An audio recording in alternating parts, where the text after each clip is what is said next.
How do we solve America's healthcare crisis?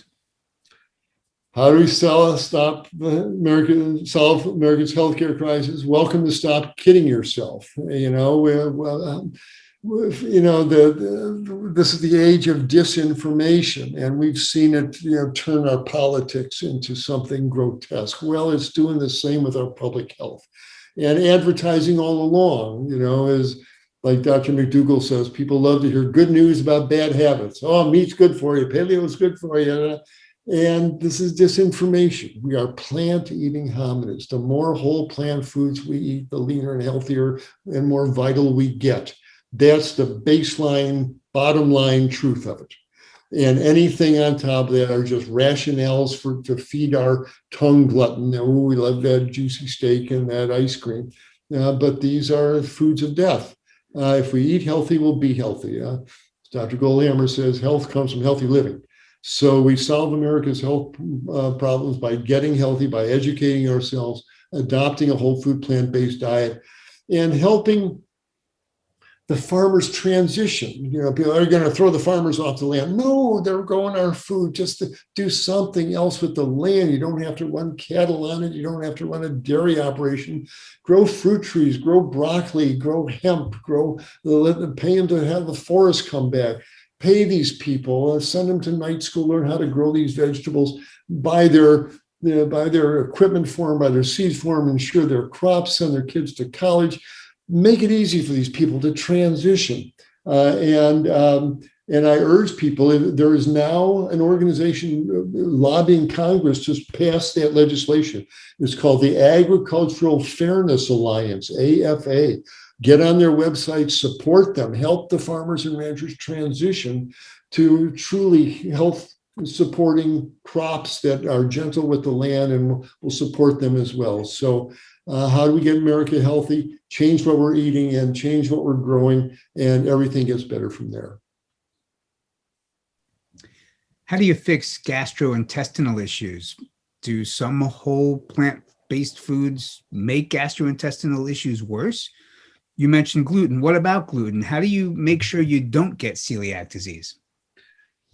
Well, there's several issues in that question. Celiac disease is a specific reaction against gluten in people in that 2%, 3% of the people who are violently reactive against gluten. I mean, it causes it rips up the lining of their intestine and causes all sorts of havoc. That's celiac disease.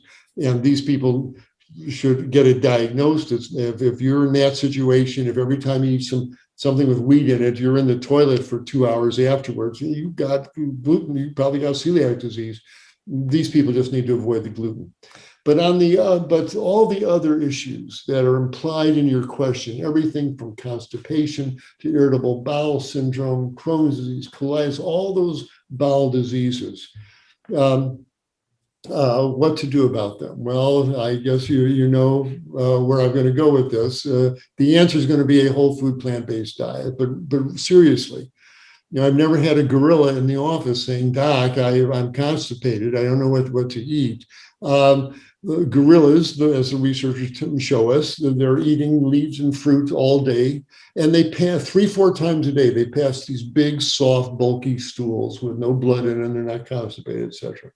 And that's the truth of it. You eat a high fiber, you eat a whole food plant-based diet with lots of fiber, you're going to be passing these large, soft, easy to move bowel movements once or twice a day.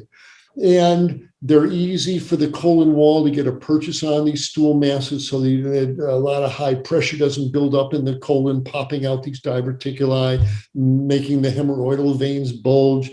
All that goes away with the proper diet. That's what the intestine is made to run on. And the inflammatory molecules that are in a fast food diet, when you think about it, the cooked animal protein, the vegetable oil, the French fries were fried in full of free radicals, the high fructose corn syrup, the phosphoric acid in the cola drinks, this chemical onslaught that tears up the gut wall and creates irritable bowel and colitis. On a whole food plant-based diet, if you're just eating rice and beans and greens and fruits, that's a very benign, bland, chemically bland stool mass. And as it moves through the intestine, it gives the message chemically to the intestinal wall, shh, calm down, everything's okay. And there's no reason that stool mass is going to cause bloody stools and an inflammation.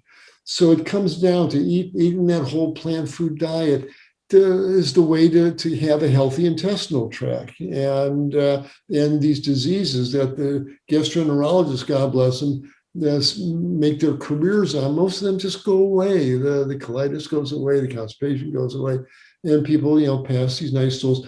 Yeah, you're going to be eating carbohydrates, and the colon bacteria are going to ferment some of those carbohydrates into carbon dioxide and methane. So you're going to be producing some intestinal gas. There's air in the salad and the broccoli, and so you're going to be swallowing air. And in between those two sources of intestinal gas, swallowed air and the CO2 and methane from fermentation of some starches, you're going to have some gas, and all mammals fart. We all do, and everybody passes gas. That's not a disease. That's no reason. Oh, I can't eat this diet. It gives me gas. Everyone's going to pass a little wind there.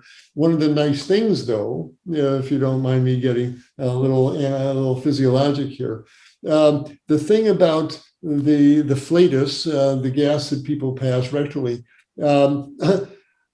When people are eating the standard diet with meat in it, the colon bacteria turn that meat into very foul-smelling gases, corpusine and putrescine, and they smell terrible. But rice and beans don't do that. And one thing people notice is, they may pass a lot of women. Gee, my farts don't smell anymore, and my wife, though, my body odors are gone away. That's because those molecules aren't getting out into your skin oils. And so even though you may pass a wind, it's pass an intestinal gas, it's so much less offensive all the way around. So don't let that be a sign that you can't eat the plant-based diet. You can, and all mammals fart. It's okay. So it's a badge of honor in a way, and that's not a disease. So yes, does it solve intestinal problems? It absolutely does, and you'll have a normal, healthy, functioning intestinal tract as a reward for eating the diet we were designed to run on.